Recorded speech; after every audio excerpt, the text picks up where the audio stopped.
Fala, meus investidores sofredores favoritos, vocês estão bem? Eu sou o Álvaro Vinícius e seja muito bem-vindo ao nosso canal Investindo aos 30. Hoje eu quero falar sobre 5 lições aprendidas nesta crise. E quando eu falo lições aprendidas nesta crise, não é que eu quero te dar lição de moral não, porque a gente tem que ter humildade de perceber que mesmo nós temos que aprender algo, e eu estou sempre aprendendo, sempre refletindo e sempre tentando passar um pouquinho daquilo que eu entendo, daquilo que eu acho que eu entendo para vocês aqui no canal, tá? Então esse vídeo aqui, essas 5 lições, não é uma lição de moral, ó, você tem que fazer isso, fazer aquilo. É mais um debate, é mais uma reflexão que eu tive. E aí resolvi gravar esse vídeo para mostrar para vocês, tá bom? Já pedi para você comentar aí nos comentários o que você acha, o que você acha que você aprendeu nessa crise, que lição que você leva, né? É rebalanceamento de carteira, é reserva de emergência, é reserva de oportunidade, eu não sei. Comenta aí o que você aprendeu e vamos juntos aumentar esse debate aí sobre as lições que cada um de nós aprendemos com esta crise, tá? Já pedi para você também curtir o vídeo, você quando curte ajuda muito o canal a continuar crescendo e se inscrever se ainda não for inscrito no canal, tá bom? Bom, vamos lá. 5 lições dessa crise. Primeiro, antes de melhorar, vai piorar. Que lição é essa? Que lição maluca é essa, Álvaro? Eu tenho um grande mentor, que foi um gerente meu, e ele sempre na reunião de equipe, sempre chamava todo mundo, quando a coisa estava ruim, ele falava, ó galera, é o seguinte, antes de melhorar, vai piorar.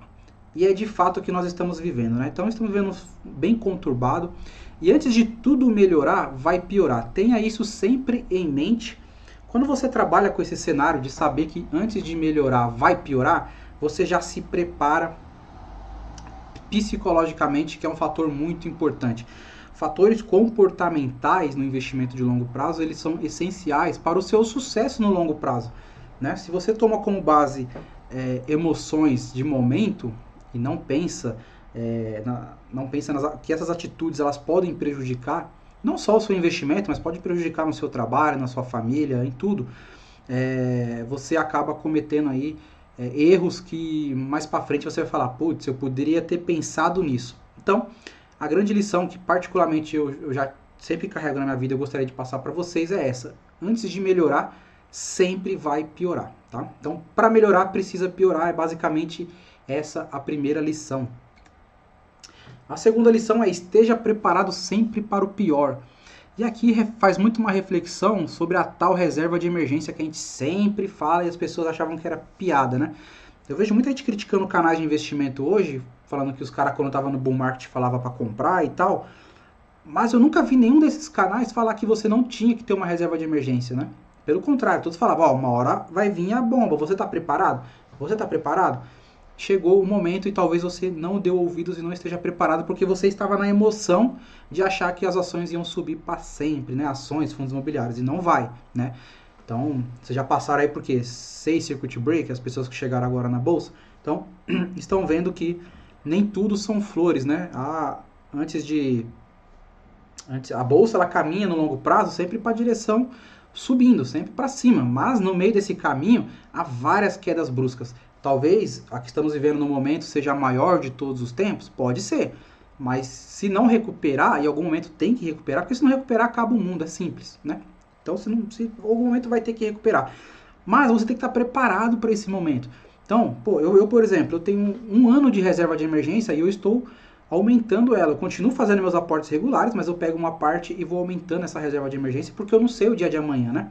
Então, eu, por exemplo, eu vou ser pai, né? Minha esposa tá grávida, já está no 3º mês.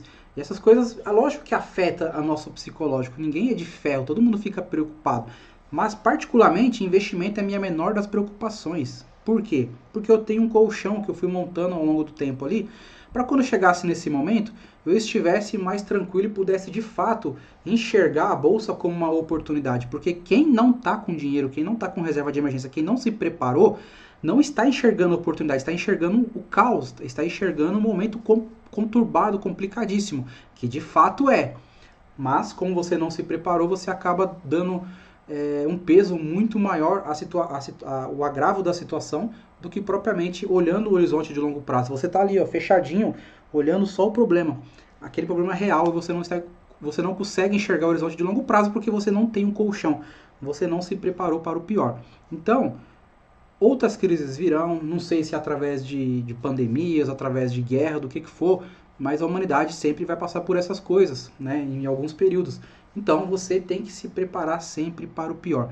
Ah, você acha que eu tenho que fazer reserva você acha que fazer reserva de oportunidade aí é com você, tá?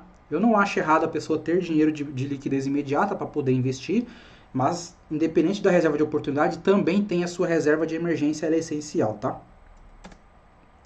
3. Tenha mais de uma fonte de renda.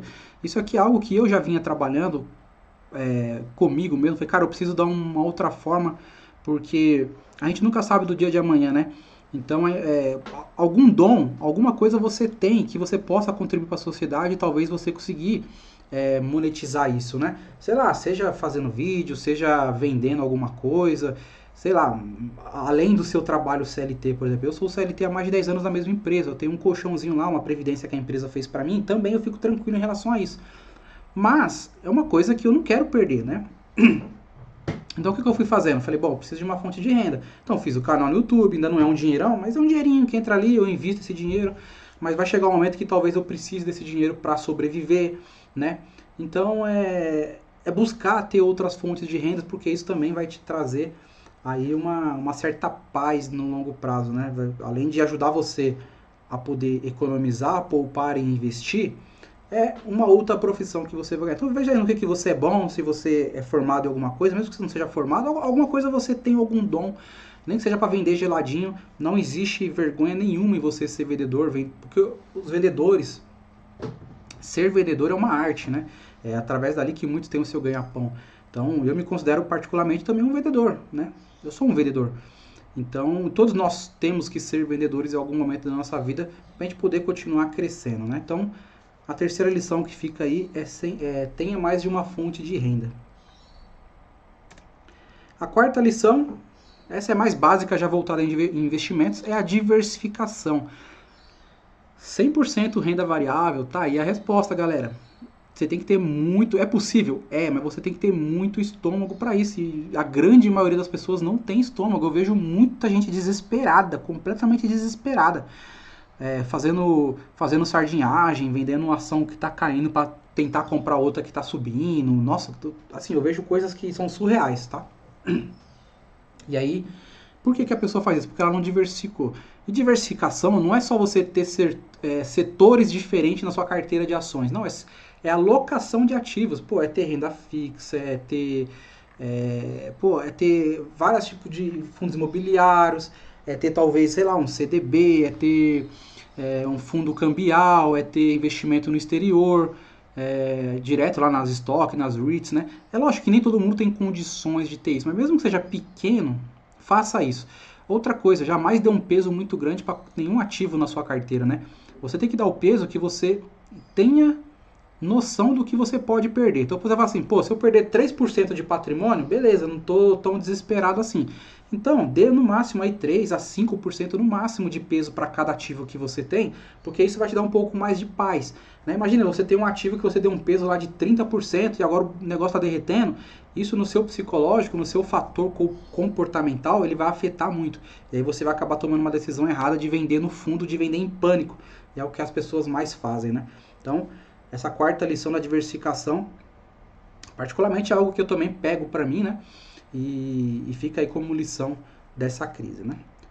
A última lição, e não menos importante, é sempre olhar o horizonte de longo prazo. Porque quando a gente vê muitas notícias, a gente começa a ver, nos Estados Unidos está aumentando o número lá de demissões, no Brasil está começando a demitir, todo dia morre não sei quantas mil pessoas. Naturalmente, o nosso sistema, ele quer se defender, né? Ele quer se defender no curto prazo, porque como que você vai pensar no longo prazo no momento que você está vivendo um caos, né? É muito complicado de fato, eu entendo isso, né? Ninguém é de ferro, eu também sofro com esses momentos. Mas aí eu lembro que o meu objetivo, ele não é daqui a 1 ano, 2 anos, o meu objetivo ele está lá na frente, né? Meu objetivo está lá na frente, cerca de 17, 19, 20, 25 anos. É, de fato, a minha previdência, é viver de renda, vivendo daquilo que eu acumulei. Então, nesse momento, eu estou em fase de acumulação. Então, eu estou acumulando bons ativos. E, óbvio, com a bolsa a 73 mil pontos, e o IFIX também caindo bastante, você consegue comprar bons ativos, fundos imobiliários, ações, em preços antes inimagináveis, né? Então, o que você comprava de ações com R$ 1.000, hoje você está comprando praticamente o dobro, né? Mas a sua cabeça dificilmente consegue olhar isso como oportunidade. A gente olha, vê aquele sangramento, vê tudo vermelho, vê as notícias, a gente acaba olhando sempre ali no curto prazo pensando, ferrou, né?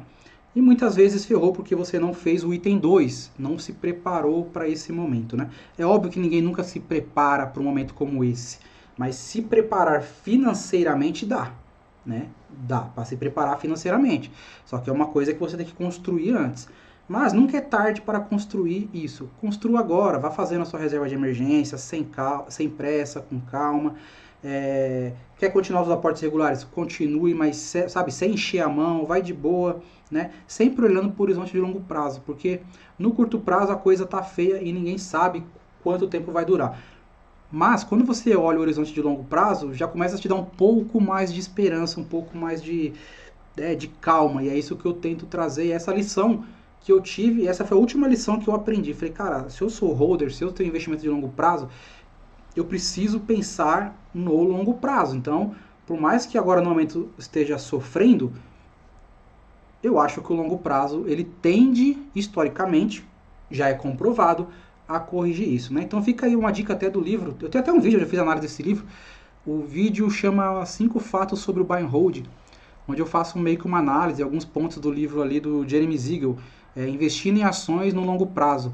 Esse livro ele mostra historicamente retorno de ações, tal, toda a lógica que ele tem. Esse livro, ele talvez, leia esse livro que ele vai te trazer muita paz, muita tranquilidade em relação a investimentos, tá bom? Então nesse vídeo é isso, espero que você tenha gostado do conteúdo. Curta, comenta e se inscreva no canal se ainda não for inscrito, tá bom? E comenta aí, que lição você mais aprendeu, que lição você mais tira dessa infeliz crise que nós estamos vivendo aqui no mundo, tá bom? Fico por aqui, te desejo saúde, um forte abraço e até breve.